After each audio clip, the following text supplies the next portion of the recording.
اور بازار سے لے آئے اگر ٹوٹ گیا سامنے میرا شان سپال اور ان کے بھوکے سے جو آ جاتی ہے وہ سمجھتے ہیں کہ بیمار کا حال. اب دیکھیے پاتے ہیں شاپ بتوں سے کیا ہے. ایک براہمن نے کہا ہے کہ یہ سال ہم کو معلوم ہے جنت کی حقیقت لیکن دل کے خوش رکھنے کو غالب یہ خیال. شروع کرو بھائی.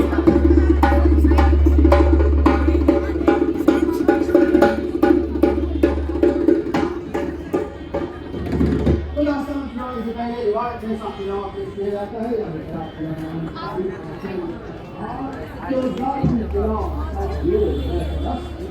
جو ایک ہی جان ہے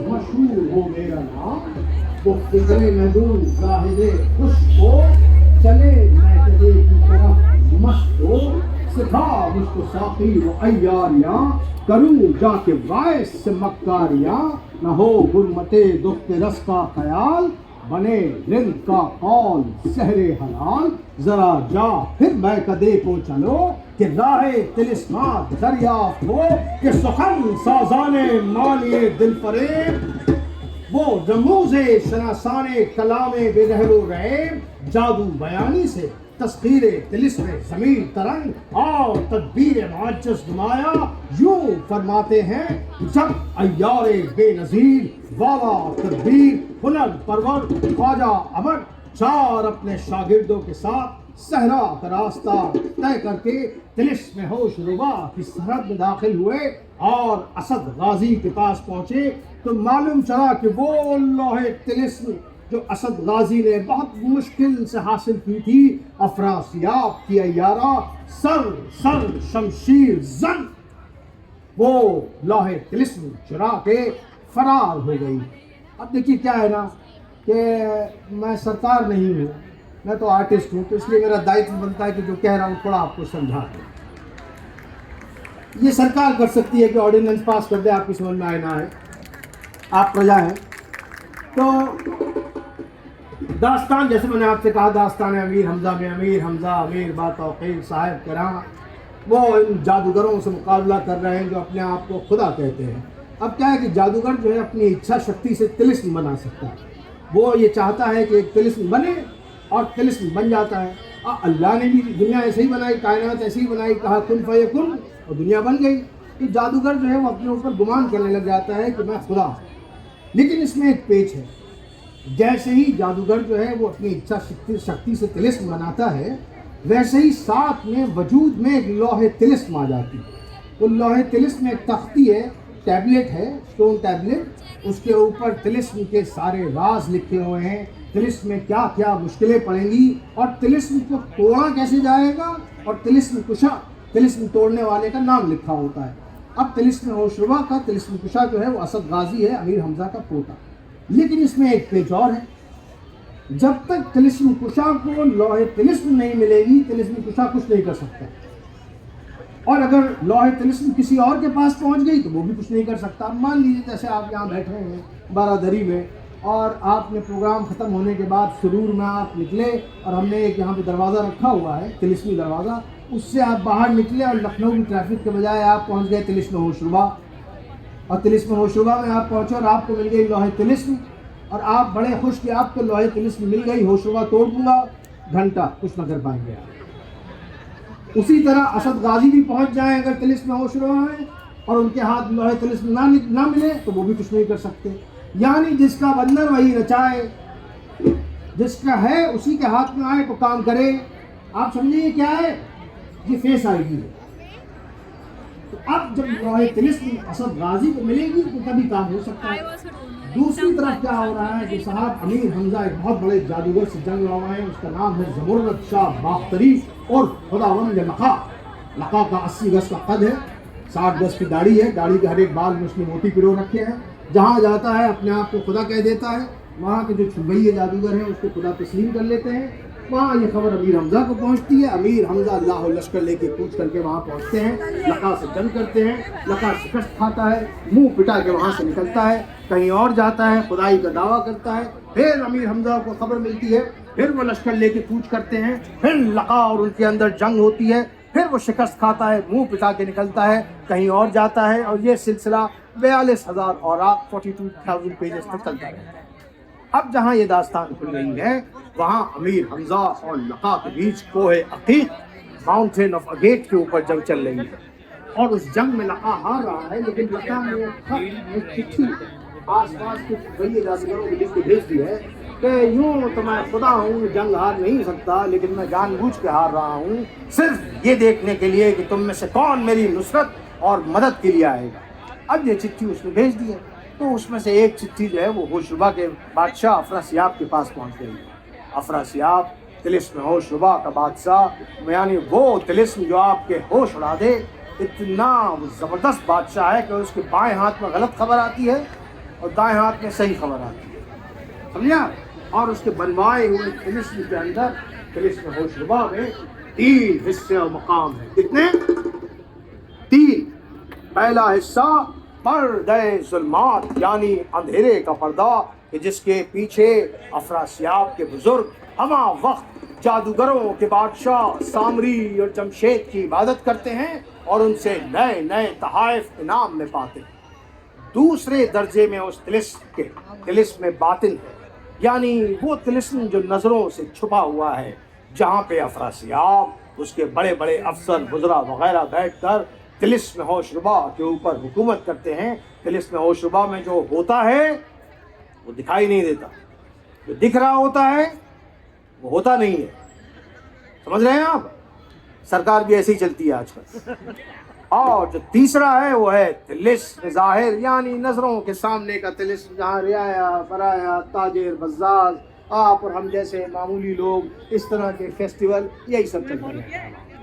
تو باطن اور ظاہر طلسم کے درمیان افراسیاب نے سحر یعنی جادو سے ایک دریا کھینچا اور اس دریا کے اوپر ایک پل کنویں کا بنایا, اور اس پل کے اوپر 2 شیر منہ کھولے کھڑے ہیں, اور ایک 3 درجے کی کنویں کی عمارت اس پل کے اوپر بنی ہوئی ہے. پہلے درجے میں اس کنویں کی عمارت کے پریاں اور شہزادیاں منہ سے شہنائیاں اور ترنائیاں لگائے ہمہ وقت انہیں خوش آہنگی سے بجاتی. دوسرے درجے پہ اس دھوئیں کی عمارت کے پریاں موتی میں جھولی لیے دم بدم ان موتیوں کو اچھالتی ہیں کہ موتی دریا میں گرتے ہیں, اور دریا کی مچھلیاں ان موتیوں کو منہ میں لیے تیرتی پھرتی. اور تیسرے درجے میں اس دھوئیں کی عمارت کے بڑے بڑے قوم کے حبشی قداور جوان 2 صفے باندھے آپس میں با شمشیر برہنہ لڑتے ہیں کہ خون ان کا دریا میں گرتا ہے, کہ وہی خون ہے جس کے سبب سے نام اس دریا کا دریائے خون رواں ہے, اور نام اس پل کا پلے پری زادہ ہے. اور افراسیاب کے اس بنوائے ہوئے طلسم میں اسد غازی امیر حمزہ کے پوتے داخل ہوئے ہیں کہ وہ لوح طلسم کو حاصل کریں اور افراسیاب کے اس طلسم کو توڑیں. لیکن اس سے پہلے کہ وہ اس لوح طلسم کو حاصل کریں, افراسیاب کے عیارہ سر شمشیر زن اس لوح طلسم کو حاصل کر لیتی ہے اور فرار ہو جاتی ہے. یہاں سے داستان جو ہے شروع ہو رہی ہے. اب ساری داستان یہی ہے کہ امر عیاروں کے بادشاہ افراسیاب کے دربار میں جاتے ہیں اور اس فراق میں ہیں کہ کیسے لوح طلسم کو حاصل کیا جائے. آپ کو سمجھ میں آ گیا؟ بس اتنا پکڑ کے رکھیے گا, کہانی کے آخر تک آپ پہنچ جائیں. شروع کیا جائے, چلو بھائی.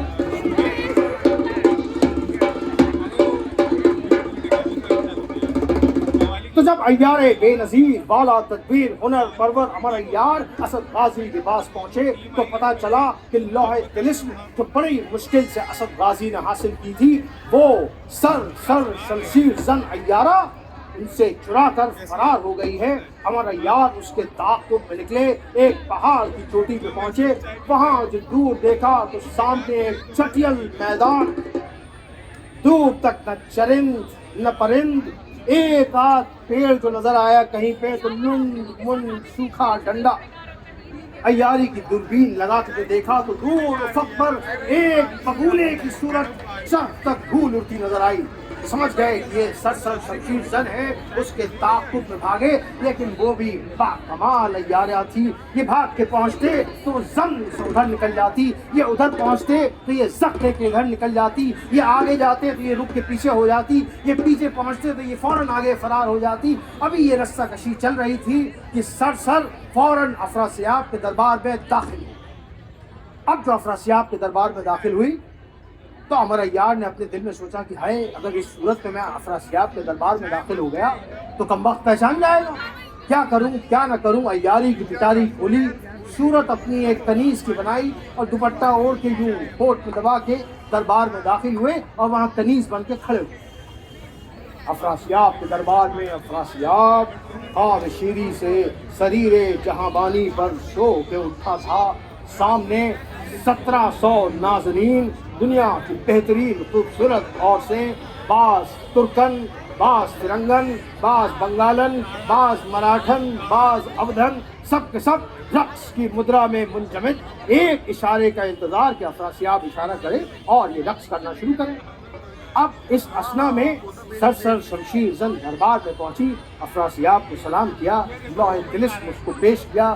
افراسیاب نے سرسر کی عیاری کی تعریف کی اور پھر ہوا ایک دستک دی کہ تبھی ایک فیل کی چنگھاڑ، ہاتھی کی چنگھاڑ سنائی دی، اور اب جو سب نے دیکھا تو دور صحرا سے ایک سانڈ دوڑتا ہوا تکبک تکبک تکبک تکبک تکبک تکبک دربار میں آیا اور افراسیاب کے سامنے آ کے اس نے سلام کیا۔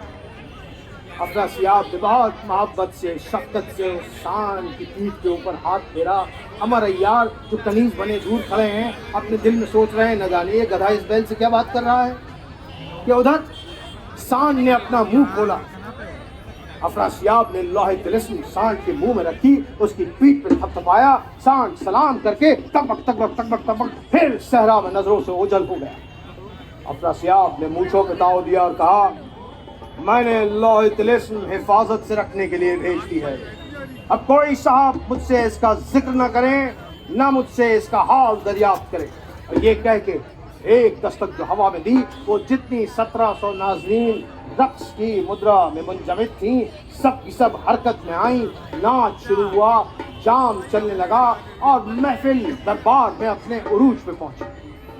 عمر عیار کنیز بنے کھڑے سوچ رہے ہیں کیا کروں کیا نہ کروں کہ تبھی ان کی نظر ملکہ حیرت افراسیاب کی زوجہ میں پڑی۔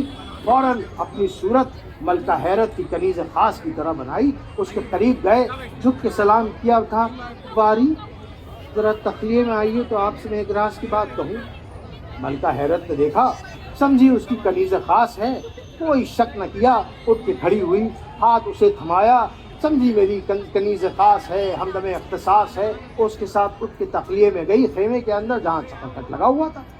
کہا، ہائے ہائے بوا، ایسی کیا راز کی بات ہے جو تم نے مجھے تخلیے میں بلایا؟ کہاں جان کی امان چاہوں تو کہوں، میری تو زبان غلطی ہے کہتے ہوئے۔ ارے بوا، مجھ سے کیا رازداری بیان کرو کہ ملکہ، یہ جو شہنشاہ آپ سے خفا خفا رہتے ہیں اور جو روٹے روٹے رہتے ہیں اس کا راز مجھے معلوم چل گیا ہے، بیان کرو۔